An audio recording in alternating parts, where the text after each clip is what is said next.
This is an explanation of the 50 primary universal principles or laws. The universe is perfectly balanced by natural and moral laws, which are regulatory vibrations to maintain order. When you work with the laws, you can be assured of eventual positive outcome. When the laws are transgressed, you can be assured of suffering, the only purpose of which is to teach a better way.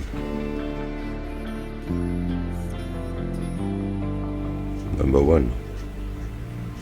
The law of harmony.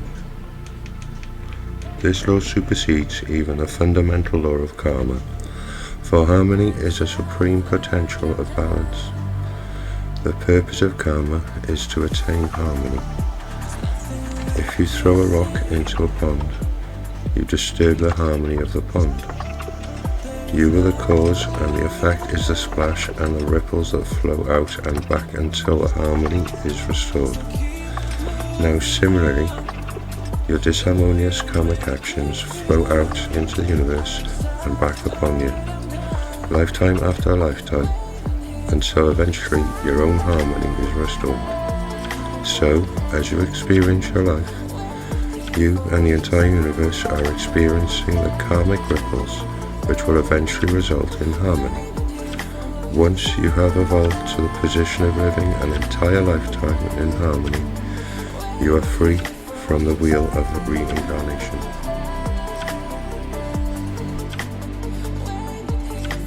Number 2. The law of reincarnation and karma. Until you have resolved your karma and fulfilled your dharma, you will continue to reincarnate into sequential lifetimes upon the earth. Neither God nor the lords of karma bestow suffering upon you during these lives. You alone decide what you most need to learn in your earthly sojourns, and for each life experience you seek out other souls, often with shared histories and always with karmic configurations matching your needs. Now, whenever you act with intention, you create karma. Actions are considered to be thoughts, emotions, words, and deeds, and the motive, intent, and desire behind each. Disharmonious acts must be balanced in the future, in this life or in a future lifetime. They are rooted in fear-based emotions, which must be resolved before you can release yourself from the wheel of reincarnation. You return lifetime after lifetime to test yourself, to see if you have learned your lessons. Now, until you can go through an entire lifetime with total involvement and no disharmonious attachment whatsoever, you will continue to reincarnate. In other words, when you can live a life of perfect harmony, liberation will follow. Number 3. The law of wisdom. Wisdom erases karma. If you have the wisdom to learn your lessons through love and wisdom, you can mitigate your suffering. Sadly though, we seem to learn fastest through pain, to directly experiencing the consequences of our actions. As an example, you greedily take from others, and instead of learning through wisdom and love that this is wrong, you have to directly experience someone greedily taking from you, whether later in this life or in a future lifetime. As another way to look at the law of wisdom, when you move toward a predestined test in your life, if you have the wisdom to proceed with harmony, you will surely mitigate the traumatic impact of that event. Okay, here's some examples. Number 1. In your last life, you were married to a soul who was your mate today, and whom you cruelly left for another in a previous lifetime. Before you were born into your current life, you agreed to be left by your mate under similar circumstances. Now this will allow you to balance your karma and directly experience the pain of abandonment. If, through the wisdom of Master of Life awareness, it is easier to consciously detach from the relationship with love, you will ease the pain of parting while also passing your own tests. Example number 2. Assume that you've astrologically destined a severe relationship test for May of your 35th year. Now, if you have learned through past life awareness, as well as present life learning, to be positive, non-judgmental, and without expectations in your relationship, you may only experience an argument with your mate on that fateful day in May. But if you haven't learned your past lessons and have intensified the disharmony during your relationship, you might experience a divorce in May of your 35th year. Example number 3. In several past lives, you were so proud that you were unwilling to accept any assistance from others. Now pride is fear. So in this life, you've astrologically predestined an event which will cause you to be institutionalized. For many years, on a soul level, you decided you needed to create circumstances which would force you to subdue your pride and allow others to give to you. But, through wisdom in this life, you have overridden your pride and opened your heart, gladly accepting assistance from others. Because of this, you will not have to be institutionalized to learn your lesson. Wisdom will have erased the karma.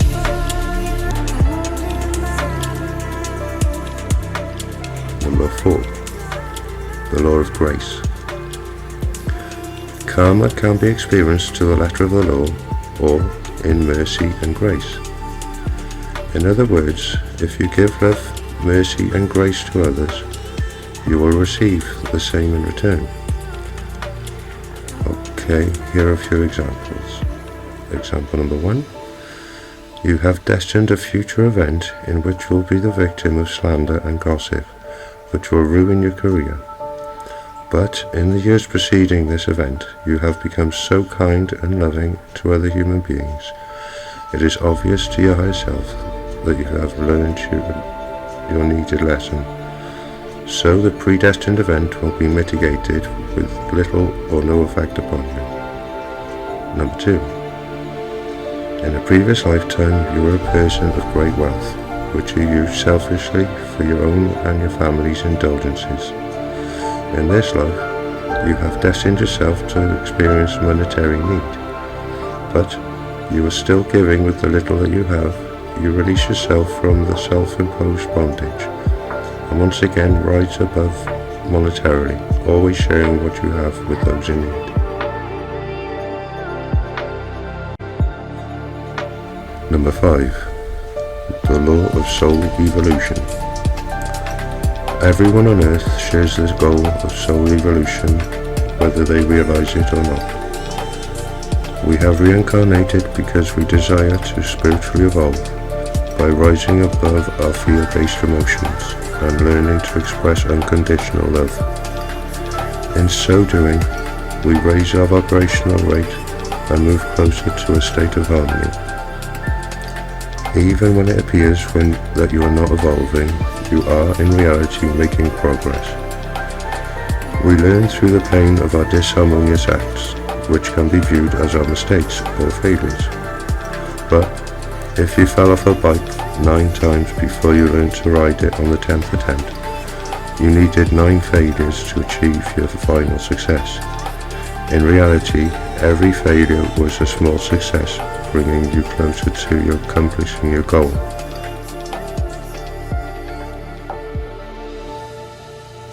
Number 6. The law of the Bodhisattva. Bodhisattva is a Sanskrit term commonly accepted by most metaphysical adepts today. It means one who has transcended the need of earthly incarnations, but who has chosen to return to the earth to support others in achieving enlightenment. A Bodhisattva knows he will never really be free until all souls are free.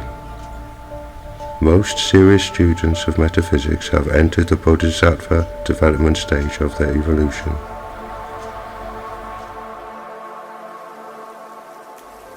Number 7.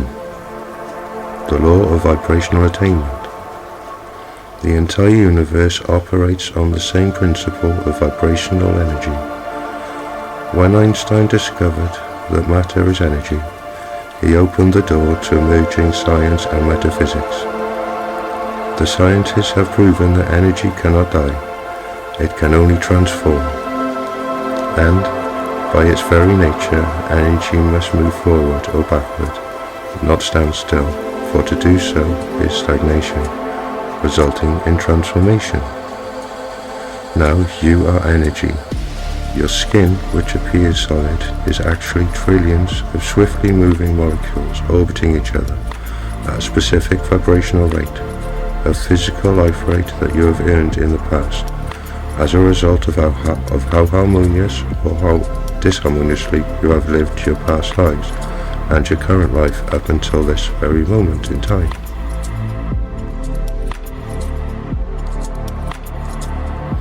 Number 8. The law of free will. The law of free will operates in 3 ways. Number 1. Although many of the major events in your life are astrologically predestined, you always have free will to mitigate the impact of that event or to transcend it entirely. This will result from how you live your life up to the situation you have destined for yourself to experience. If you give grace and mercy to others, are positive, loving and compassionate, and demonstrate by your actions that you have learned the past lessons, you can minimize disharmonious experiences. Number 2. As you obtain Master of Life awareness and develop conscious detachment, you will be far less affected by worldly events than in the past. A Master of Life enjoys all the warmth and joy that life has to offer, but detaches from the negativity by allowing it to flow through him without affecting him. Number 3. You always have free will on how you will respond to any situation. If you respond with positive emotions, compassion and integrity, you have probably learned your karmic lessons and will not have to experience a similar situation in the future. Number 9. The law of one. Every soul, living and discarnate, is connected to the level of the collective unconscious deep within the higher self.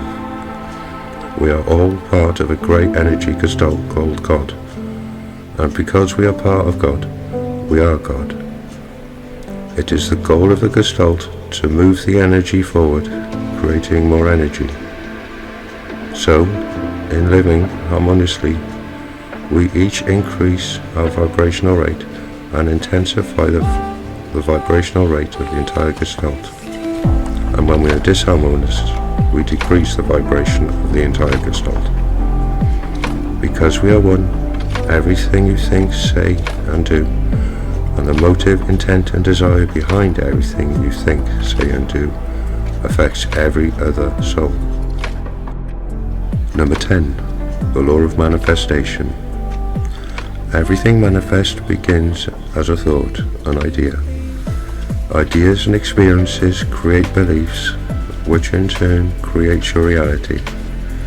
If you were unhappy with your current reality, you must change your beliefs and your behavior. Beliefs can be changed when you recognize those that are not working for you and begin programming what will create success and harmony in your life. The unlimited creative power of your mind, through dedication, awareness and training, can be the wisdom to rise above your karma. Within physical, the laws, you can manifest any reality you desire to experience. In regard to changing your behavior, you must decide which disharmonious behaviors you want to eliminate. Then be aware that you don't have to change how you feel about something to affect it, if you are willing to change what you are doing.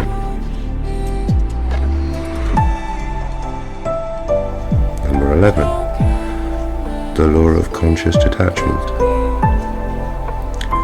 This earthly teachings are best summarized with one of his best statements.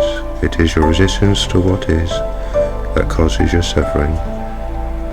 And by suffering, he meant everything that does not work in your life. Relationship problems, loss of loved ones, loneliness, sickness, accidents, guilt, monetary hardship, unfulfilled desires, and so on. When you accept what is, you accept the unalterable realities in your life without resisting them. Some things are facts. They exist, and no matter how much you resist, there is nothing you are going to be able to do about them. Change what you can change, but have the wisdom to accept unalterable situations as they are, without wasting mental or physical energy attempting to change what you cannot change. Out of this acceptance comes involved detachment, the ability to enjoy all the positive aspects of life, but to allow the negativity to flow through you, without resistance and without affecting you.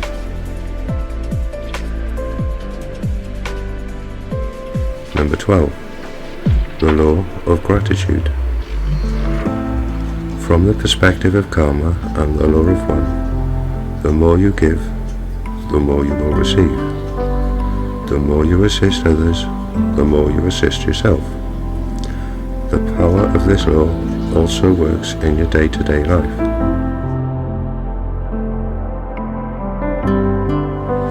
Number 13.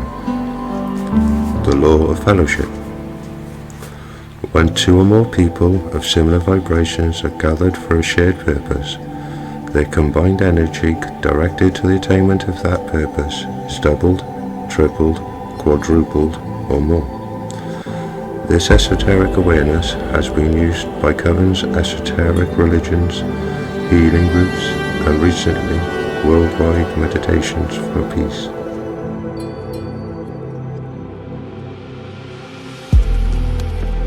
Number 14. The law of resistance. That which you resist, you draw to you, and you will perpetuate its influence upon your life. Resistance is fear, so it isn't karmically resolved. The law of resistance assures that you let go of the fear by encountering it until you are forced to deal with it, by learning conscious detachment. Okay, here are some examples. Number 1. You are extremely resistant towards your mother-in-law, resulting in constant conflicts with her. Now when you attain mastery of life awareness and stop resisting her by consciously detaching from the negativity, the problem will be resolved. Most disharmonious situations are solved through a change in viewpoint. By changing your perspective, you can usually eliminate the effects of a problem. And if you no longer are affected by a problem, you no longer have a problem, although nothing about the problem situation may have changed. Okay, another aspect of the law of resistance states that which you resist, you become. If not in this lifetime, in a future incarnation. So, as example number 2, you have a strong resistance towards people of the Asian race. Your resistance is fear, and the quickest way to overcome fear is to directly experience that which you find so fearful. Thus you will reincarnate as an Asian in a future lifetime.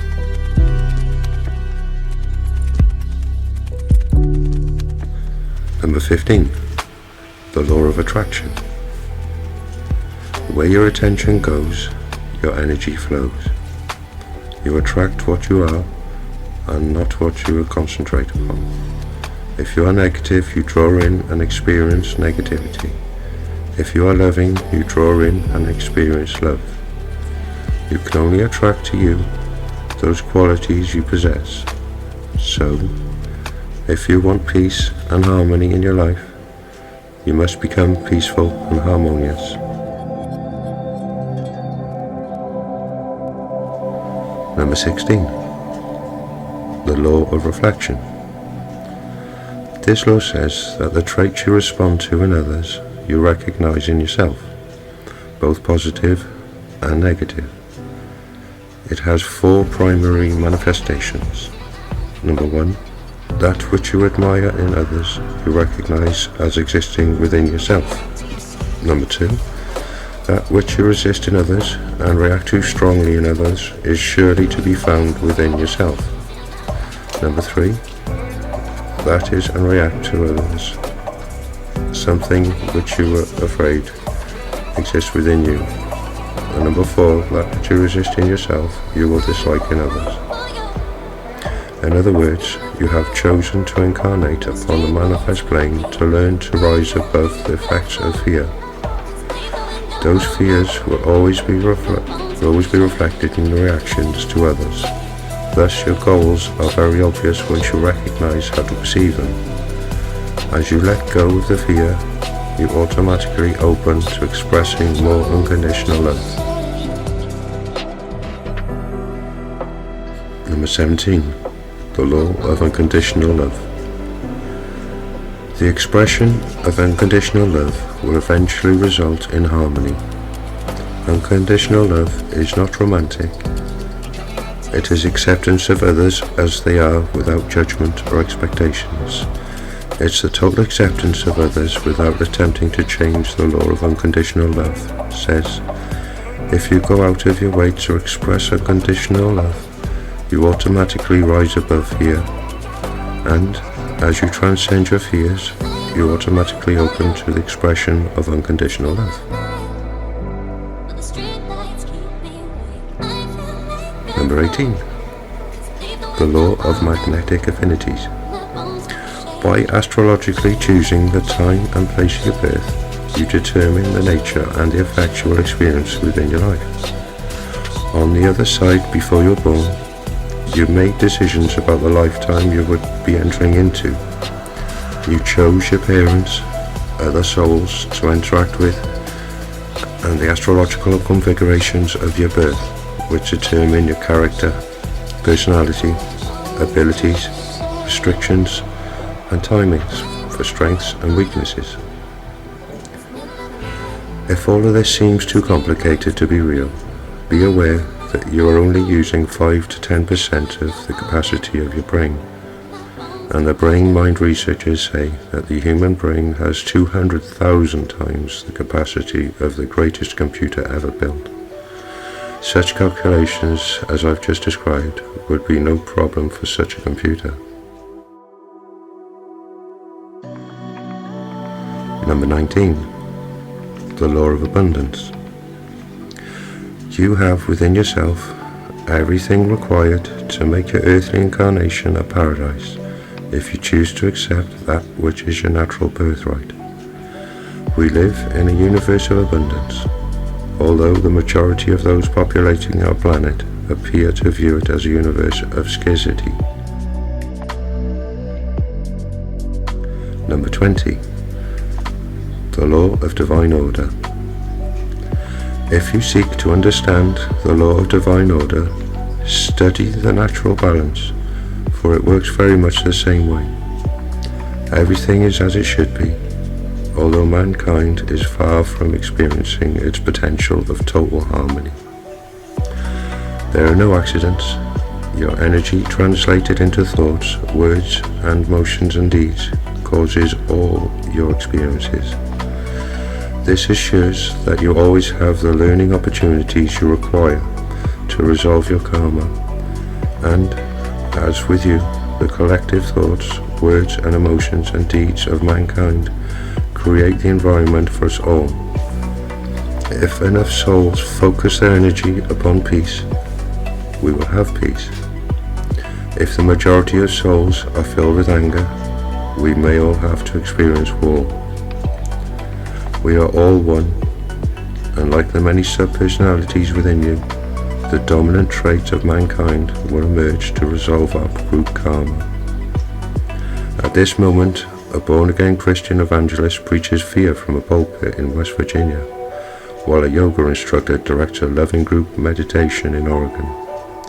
One is directing the energy of the Gestalt into disharmony, the other into harmony. Hopefully, at least one can cancel out the other. If we can't attain harmony, maybe we can balance the disharmony. Certainly, as New Agers, you must not give up, individually or collectively. As always, fear is the problem, and love is the answer.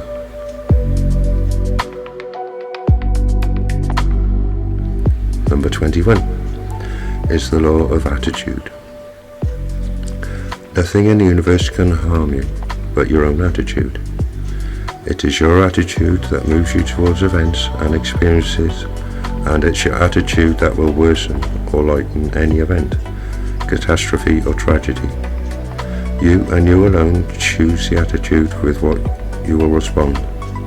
No two people would respond to the same situation in the same way.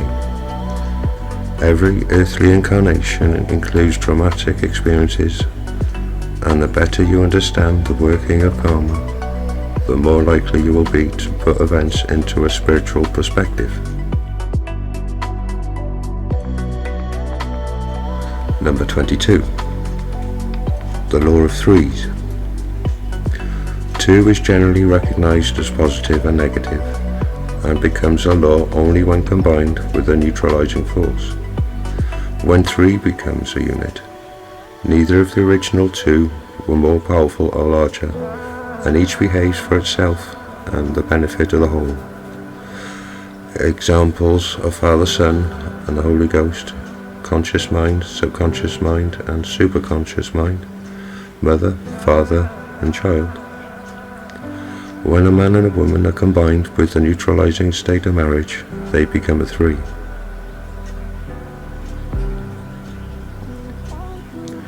Number 23. The law of association. If 2 or more units have something in common, the commonality can be used to influence or control the other thing. The amount of control depends upon the degree of commonality. The more in common they both are, the more the influence. As an example, if you pray while holding a Bible, you'll be more likely to experience a spiritual connectedness. The Bible and prayer share commonality. As another example, proper diet and exercise share the middle commonality of perceived good health, which is more likely to manifest as the result of your assumption.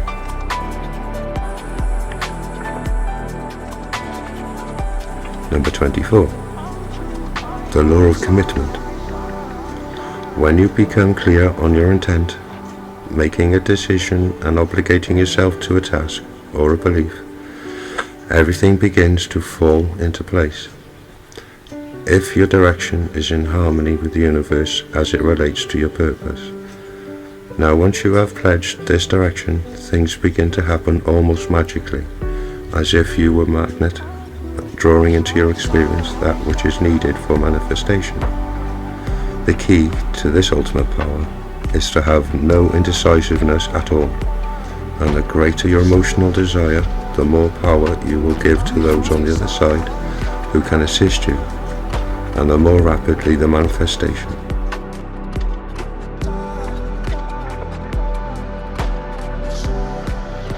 Number 25. The law of dissonance. It says that you are going to experience mental discomfort when you hold 2 conflicting beliefs, or when your actions don't agree with your beliefs. As an example, you believe that smoking is bad for you, yet you continue to smoke. You believe that extramarital affairs are morally wrong, and yet you continue to be involved with someone on the side. You believe that you should be a more patient mother, yet you continue to yell at your children. The law says that when your beliefs and actions are incompatible, you will attempt to reduce the resulting discomfort by changing either your actions or your beliefs. The smoker will become an ex-smoker, or he will deny or rationalize the health threat. The adulteress will either stop or rationalize her actions, maybe by saying, "What my husband doesn't know won't hurt him, and besides, with my needs more fulfilled, I'm a better wife." The impatient mother changes her behavior or rationalizes her attitude by saying, "It's better for me to yell and release the anger than to repress it." The law of dissonance is sometimes called the law of self-delusion.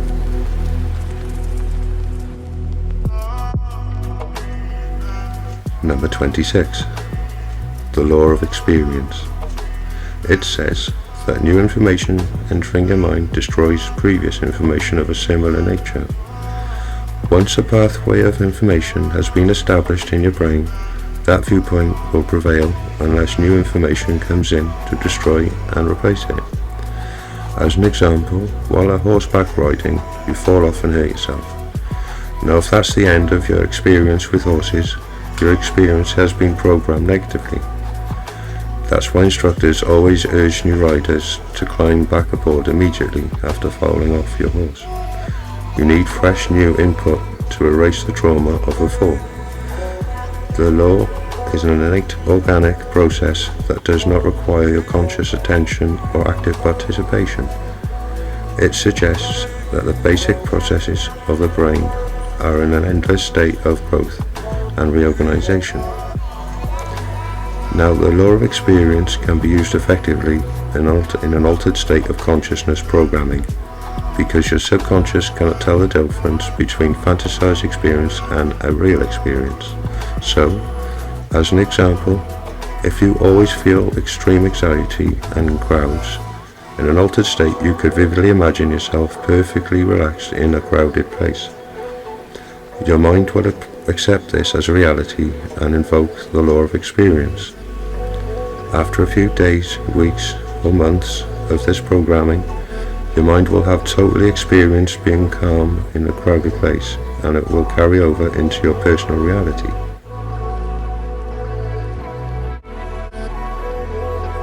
Number 27. The law of fearful confrontation. This law says that if you fear doing something, and yet have the courage to do it anyway, you will assume, do a mental flip-flop, and may even become addicted to doing it. As an example, if you fear skydiving, then force yourself to do it. The experience generates the internal release of beta endorphins. These internally manufactured opiates chemically resemble opium and are quite addicting. The more you skydive, the more you will want to skydive, or ski straight down mountains, or gamble, or whatever it was that you originally feared and that still causes you this internal rush.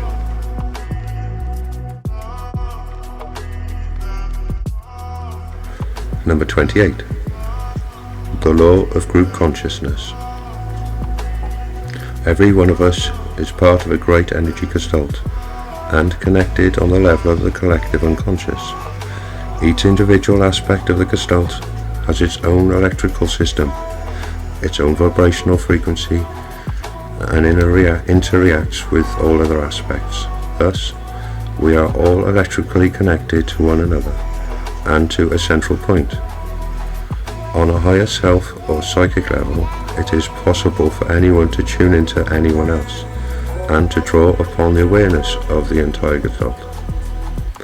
Like the concept of the 100th monkey, mankind takes advancing steps when group consciousness reaches a critical mass and a new awareness is accepted by the whole.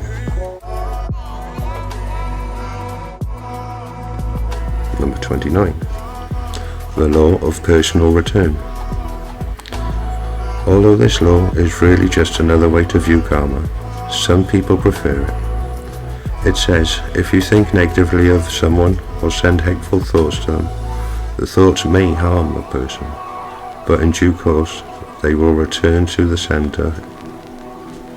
The same is true of disharmonious deeds, but the good news is that the law of personal return also works in reverse, and positive thoughts, words and deeds will be returned to the sender.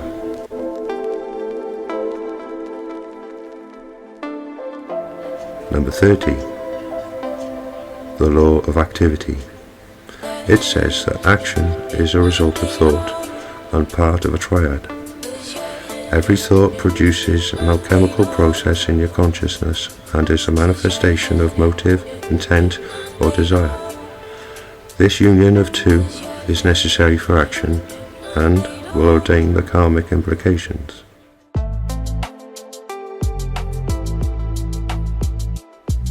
Number 31.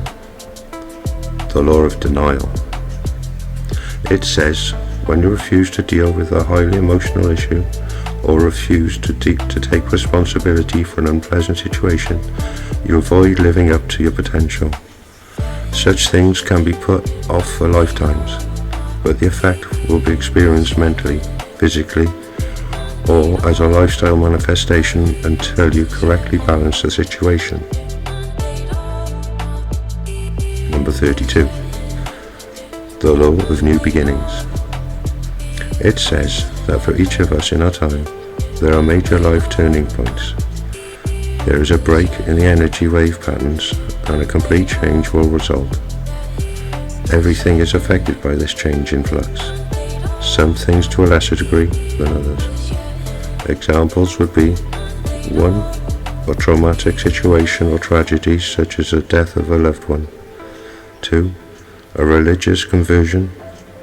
3.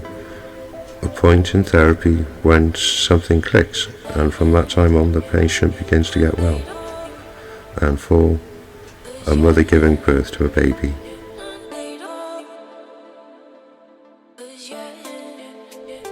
Number 33. The law of compensation. It says that you and you alone are responsible for everything that happens to you. All is the result of your past thoughts, words and deeds, which have formed your present attitude. Your attitude towards life and life experiences has returned to you in the form of rewards or problems, as love and joy, or as confusion and trouble and heartbreaking experiences. These karmic rewards or punishments can be delivered immediately, at a later date in your present life, or in a future incarnation.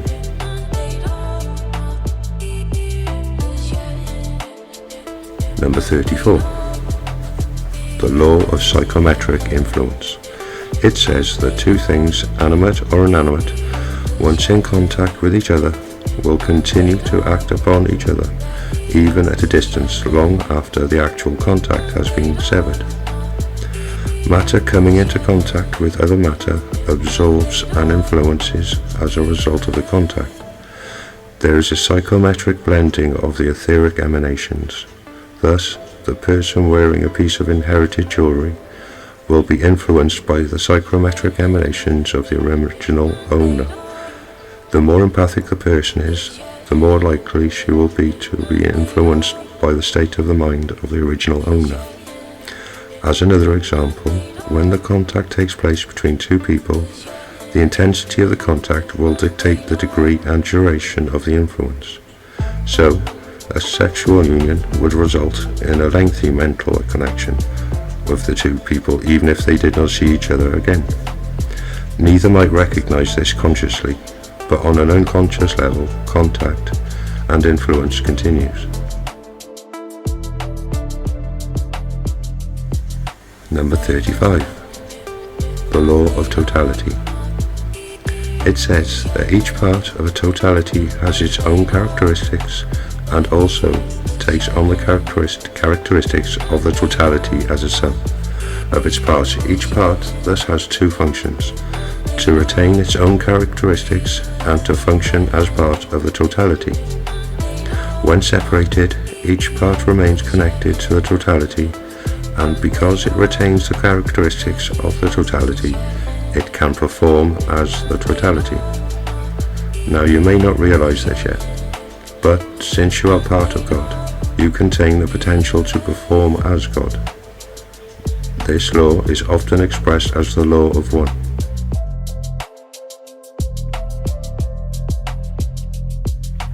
Number 36. The law of dominant desire. It says that a stronger emotion will always dominate a weaker one.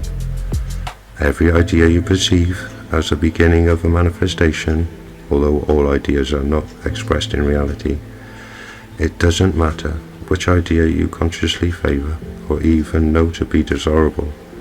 The stronger emotion will nullify the weaker ones, and the strongest emotion will begin to permeate all aspects of your activities. As an example, if you are emotionally focused upon the sexual desirability of a particular person, you may begin to create circumstances in many life areas which will increase the likelihood of an eventual sexual union.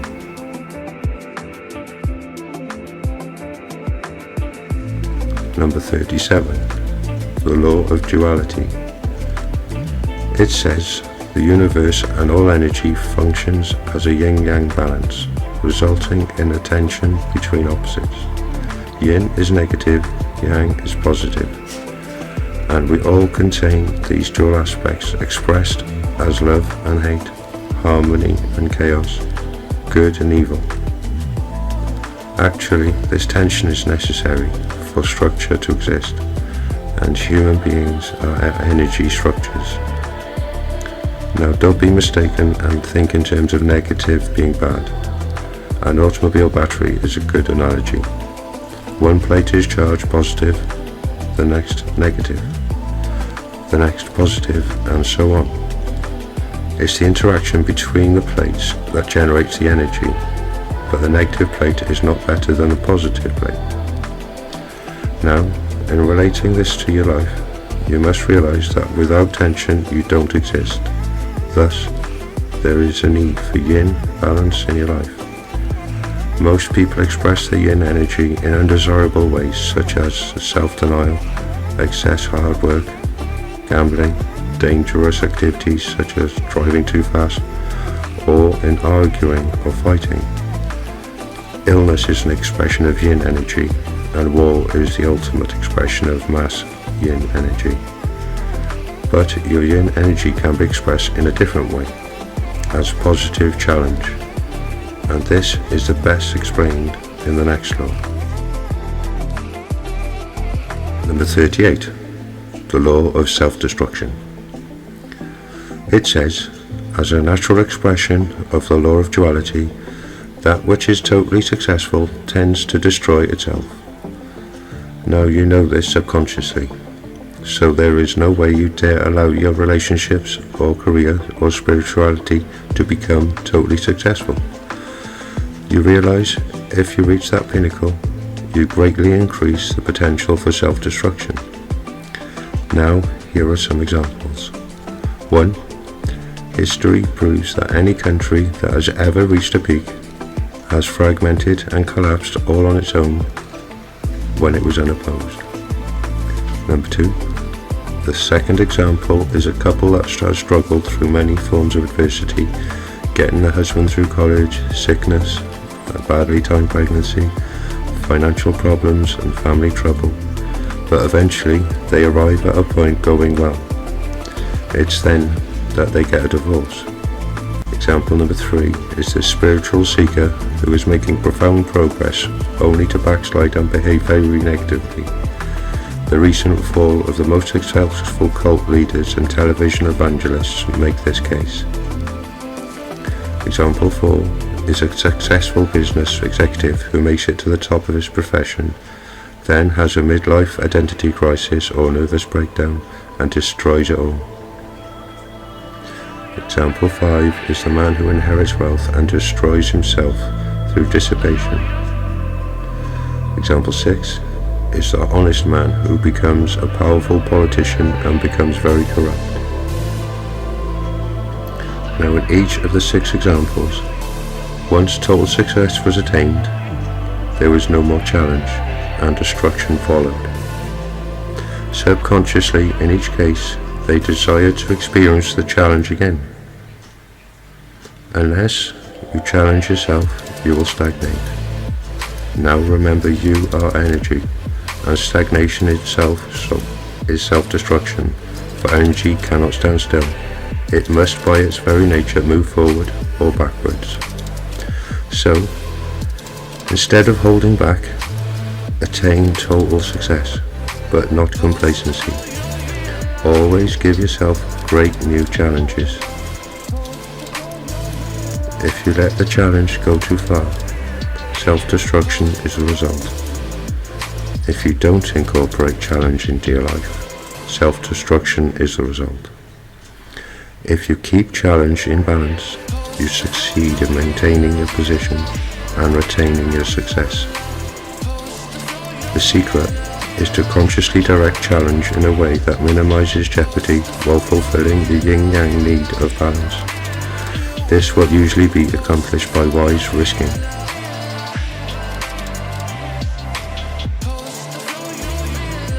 Number 39. The law of environmental manifestation. It says that everything that surrounds you is an extension of you. Your mate, your home, your furnishings, your car, your pets, your yard, your office, and your career are a physical expression of your attitude and belief system. Your environment is a reality picture of your core beliefs and expresses your self-image and cultural overview.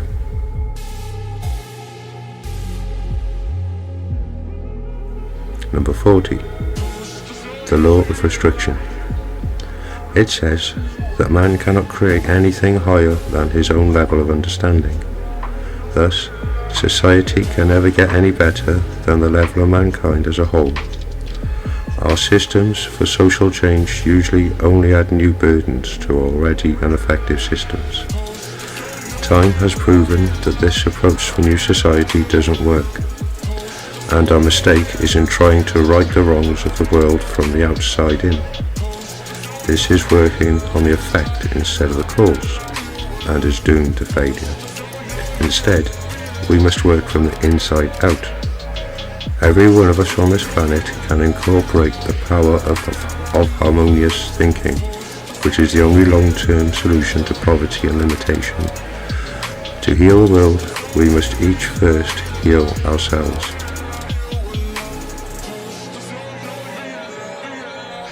Number 41.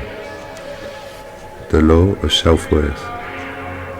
It says that you can only attract to you that which you feel worthy of.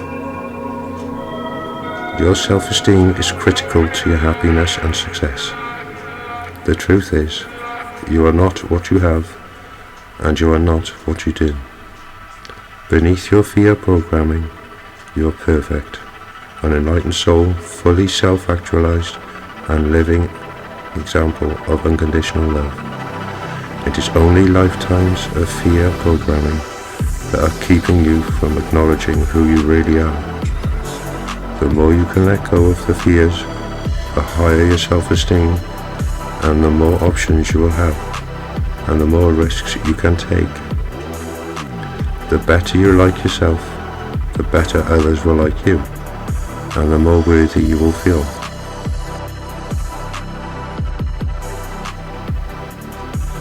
Number 42. The law of growth. It says that there is no growth without discontent. Deep within your center, at the level of higher self, you know what is best for you, and it will always be to strive for more awareness. Never allow yourself to reach a level of self-satisfaction where there is no new challenge.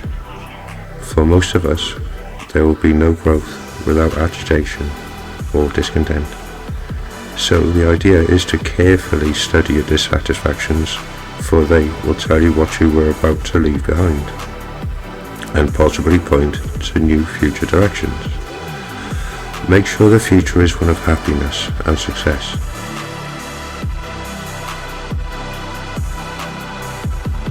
Number 43. The law of self-truth. It says that truth is what works for you. If you believe something to be, it becomes truth for you. The idea is that it is to be very careful about what you accept to be, for it will influence all aspects of your life and your future.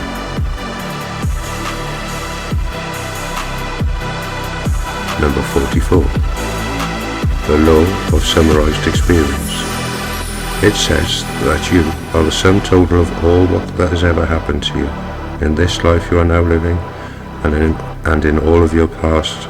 Everything from your health to your relationships, your sexual experiences, your developed abilities, your career standing, and everything else can be used as a barometer to show who you are, and to tell if your conscious and subconscious are functioning in harmony.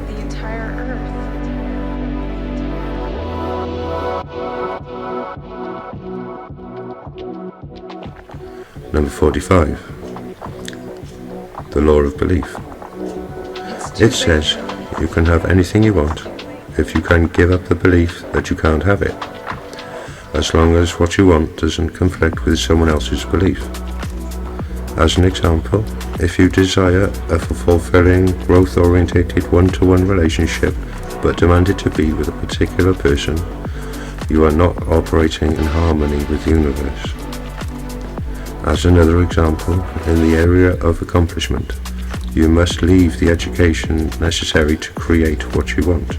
So, this is the area on what you should focus your desirous energy. Number 46. The law of dharmic direction. It says that you have within you a guiding principle, which is your duty to yourself and society. Karma has directed your past life and present life experiences, always urging you to forge ahead into activities and learning experiences to form the character required to fulfill your destiny. Now, of course, you always have the free will not to fulfill your dharma, but the secret is to listen to your inner direction, which will direct you to fulfill your dharma and resolve your karma. Your dharmic direction is natural for you, and probably falls within one of 7 directions. One is workforce, and this path includes a majority of general occupations including homemakers. 2 is military and includes soldiers in all forms of police and militia. Number 3, service, and includes most religious workers, those in medical, social services and welfare, and many practicing metaphysicians. Number 4 is creativity, and includes artists, writers, poets, musicians, actors and entertainers. Number 5 is science, and includes medical researchers, scientists, space technologists and physicists. Number 6 is philosophy, and includes all who present theories about why man does what he does. Number 7 is government, and includes political leaders from the president on down through all areas of elected office. Number 47. The law of purifying action. It says that by living the 3 pillars of Dharma, you will spiritually evolve. The first pillar is generosity, meaning non-greed, letting go. The karmic results of generosity are abundance and deep, harmonious relationships with others. The second pillar is moral restraint. This includes 5 basic precepts: not killing, not stealing, not committing sexual misconduct, not using wrong speech, not taking intoxicants which can cloud the mind and make it dull. Now is an explanation. Sexual misconduct means refraining from actions of sensuality which cause pain and harm to others, or turbulence or disturbance in ourselves. Refraining from wrong speech means not only telling the truth, but avoiding a lot of useless and frivolous talk and gossip. Speech should be gentle, creating harmony and unity between people. Okay, third pillar of Dharma is meditation and covers 2 areas. The first is concentration, the ability of the mind to stay steady on an object without wavering. Second is the cultivation of insight, which means to see clearly the process of things in the nature of Dharma. Number 48. The law of karmic excess. It says that karma incurred in one incarnation could be so overwhelmingly harmonious or disharmonious that to have it all returned in one lifetime would put you out of balance. Therefore, it is dispersed or worked out in more than one incarnation. Number 49. The law of release. It advises you to let go of anything that is no longer useful and purposeful without regret and without resentment. This includes such things as books, philosophy, clothing, belief, your lifestyle, even a club membership, and the list goes on and on. The pleasure should be in the moment of the experience, and when it's no longer useful, by letting go, you free yourself to start another learning experience without being bound by the old. Number 50. The law of ritual. It says that any act performed repeatedly with specific intent becomes a rite. Each time the ritual is repeated, its power is enhanced in 3 ways. First, by focusing on the intent, the performer intensifies the power of his mind to control reality. Second, the performer gives permission to his guides and those on the other side to assist him in the desired manifestation. And third, each performance of the rite draws upon the energy of all who have used the rite throughout all time. As an example, in using the pentacle as a rite of protection, the performer draws upon the energy of people over the centuries who have used this rite to ward off negativity. Thus, the power is increased many-fold.